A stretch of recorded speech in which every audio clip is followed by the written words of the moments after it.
नमस्कार दोस्तों, आइए नजर डालते हैं आज की 25 बड़ी खबरों पर, जहां आपको मिलेंगी देश दुनिया की हर अपडेट, साथ ही सोना चांदी के भाव, बाजार की हलचल और जरूरी जानकारियां। शुरू करने से पहले एक छोटी सी रिक्वेस्ट, अगर आप चाहते हैं कि हर ब्रेकिंग न्यूज और काम की जानकारी सबसे पहले आप तक पहुंचे तो चैनल को सब्सक्राइब जरूर कर लें, क्योंकि सच्चाई यह है कि 99% लोग वीडियो देखते हैं लेकिन सब्सक्राइब नहीं करते और बाद में कहते हैं अपडेट मिस हो गई। तो अभी जुड़ जाइए और चलिए शुरू करते हैं आज की 25 बड़ी खबरें। आज से देश भर में जीरो बिजली बिल नियम लागू हो गया है। घर की छत पर सरकारी सोलर पैनल लगवाने पर अब आपको हर महीने 300 यूनिट तक बिजली मुफ्त मिलेगी। सरकार ने इसकी रजिस्ट्रेशन प्रक्रिया को अब पूरी तरह डिजिटल और आसान बना दिया है।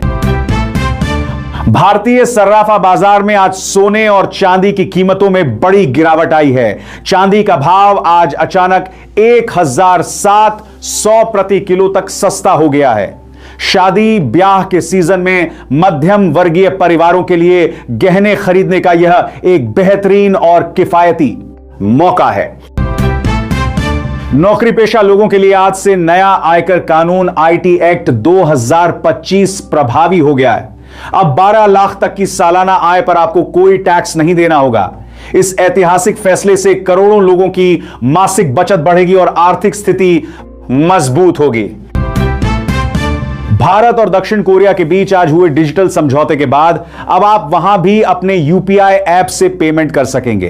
क्यूआर कोड स्कैन करते ही आपके भारतीय बैंक खाते से सीधे भुगतान हो जाएगा। इससे पर्यटकों को डॉलर ले जाने की झंझट से मुक्ति अब आर देशा पर्यटकों के बाद मिल गई है।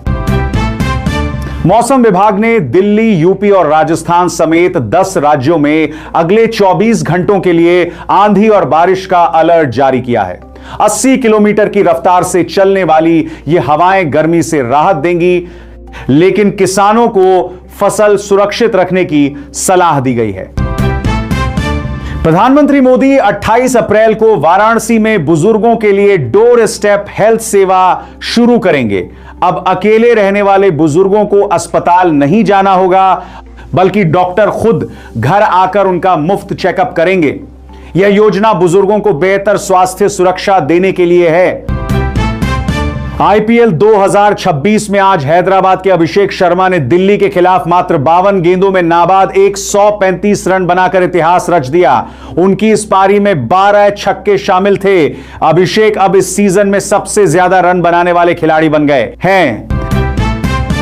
असम में पिछले 4 दिनों की बारिश से ब्रह्मपुत्र नदी का जलस्तर खतरे के निशान के पार पहुंच गया है। कई जिले बाढ़ की चपेट में हैं और हजारों लोग राहत शिविरों में हैं। एनडीआरएफ की टीमें फंसे हुए लोगों को सुरक्षित निकालने में जुटी हुई हैं। भारत और रूस के बीच रक्षा समझौता आज से लागू हो गया है, जो भारत की बढ़ती सैन्य ताकत का प्रमाण है। अब भारतीय सेनाएं रूसी मिलिट्री बेसों का इस्तेमाल रसद के लिए कर सकेंगी। यह कदम समुद्री सुरक्षा में भारत के वर्चस्व को और मजबूत बनाएगा। अमेरिकी संसद में आज एआई के गलत इस्तेमाल को रोकने के लिए सख्त कानून पेश किया गया। अब बिना इजाजत किसी की आवाज या चेहरे का एआई वीडियो बनाने पर भारी जुर्माना और जेल होगी। यह नया कानून डिजिटल प्राइवेसी की रक्षा के लिए एक मिसाल बनेगा। पश्चिमी राजस्थान में आज पारा 41 डिग्री के पार पहुंच गया है, जिससे वहां भीषण लू का प्रकोप शुरू हो गया है। जैसलमेर प्रशासन ने स्कूलों का समय दोपहर 12 बजे तक करने का आदेश दिया है। लोगों को लू से बचने के लिए भरपूर पानी पीने की सलाह दी गई है। कैबिनेट ने आज भारत मैरीटाइम इंश्योरेंस पूल को मंजूरी दे दी है, जिससे अब भारतीय जहाजों को विदेशी बीमा कंपनियों पर निर्भर नहीं रहना होगा। इससे देश का करोड़ों रुपया विदेश जाने से बचेगा और भारतीय शिपिंग इंडस्ट्री को एक नई और मजबूत पहचान मिलेगी।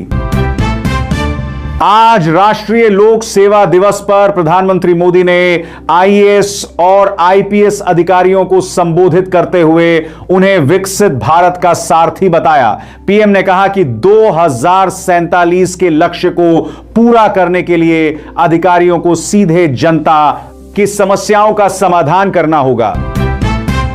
बिहार के मुख्यमंत्री सम्राट चौधरी आज पदभार संभालने के बाद पहली बार दिल्ली पहुंचे हैं। वे शाम को प्रधानमंत्री मोदी से मिलकर बिहार के लिए विशेष आर्थिक पैकेज पर चर्चा करेंगे। इस मुलाकात से राज्य में रोजगार और उद्योगों के लिए नए रास्ते खुलने की संभावना है। पंजाब और हरियाणा की मंडियों में गेहूं की सरकारी खरीद अब चरम पर है। किसान भारी संख्या में अपनी फसल लेकर पहुंच रहे हैं, लेकिन बारिश की चेतावनी ने चिंता बढ़ा दी है। प्रशासन ने अनाज को भीगने से बचाने के लिए तिरपाल के पुख्ता इंतजाम करने के निर्देश दिए हैं। आदि शंकराचार्य की जयंती पर आज देश भर के मठों और मंदिरों में विशेष पूजा अर्चना की जा रही है। प्रधानमंत्री मोदी ने उन्हें नमन करते हुए कहा कि शंकराचार्य जी की शिक्षाएं समाज में एकता और भाईचारा बनाए रखने के लिए आज भी बेहद प्रासंगिक हैं। सुप्रीम कोर्ट ने आज उस याचिका को खारिज कर दिया जिसमें आजाद हिंद फौज को आजादी का मुख्य आधार घोषित करने की मांग की गई थी। कोर्ट ने कहा कि हर क्रांतिकारी का योगदान अमूल्य है और इतिहास की व्याख्या करना सरकार का काम है, कोर्ट का नहीं। पुणे के एक लॉ कॉलेज को उपभोक्ता फोरम ने छात्रों से वसूली गई 1.04 लाख की अतिरिक्त फीस ब्याज सहित वापस करने का आदेश दिया है। यह उन संस्थानों के लिए चेतावनी है जो अवैध वसूली करते हैं। इस फैसले से शिक्षा व्यवस्था में पारदर्शिता की जीत हुई है। भारत और चीन के बीच सीमा तनाव कम करने के लिए आज कोर कमांडर स्तर की अहम बैठक हुई। पूर्वी लद्दाख के विवादित क्षेत्रों में पेट्रोलिंग अधिकारों को बहाल करने पर सकारात्मक चर्चा हुई है। दोनों पक्ष शांति बनाए रखने पर सहमत दिखे हैं, जिससे हालात सुधरेंगे। इजरायल और लेबनान के बीच महीनों से जारी संघर्ष को रोकने के लिए आज सीज फायर की शर्तों पर सहमति बन गई है। दोनों सेनाएं पीछे हटने को तैयार हैं, जिससे बेगुनाह नागरिकों को राहत मिली है। संयुक्त राष्ट्र ने इस शांति पहल का पूरी दुनिया में स्वागत किया है। भारतीय शेयर बाजार में आज ऐतिहासिक तेजी रही और सेंसेक्स निफ्टी रिकॉर्ड ऊंचाई पर बंद हुए। विदेशी निवेशकों के भरोसे की वजह से निवेशकों की संपत्ति में आज 5 लाख करोड़ का इजाफा हुआ। इस उछाल ने छोटे निवेशकों के चेहरे पर भी खुशी ला दी है।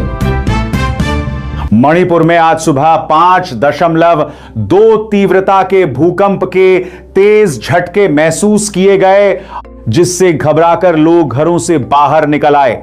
राहत की बात यह है कि फिलहाल किसी बड़े नुकसान की खबर नहीं है। प्रशासन ने सुरक्षा के लिहाज से लोगों को अभी सतर्क रहने की सलाह दी है। भारतीय बैंकों में ईरान के फंसे हुए 7 बिलियन के फंड को सुलझाने के लिए आज नई दिल्ली में हाई लेवल मीटिंग हुई। इस राशि का इस्तेमाल तेल भुगतान के लिए करने पर बात चल रही है। अगर यह मसला सुलझता है तो भारत को भविष्य में सस्ता कच्चा तेल मिल सकेगा।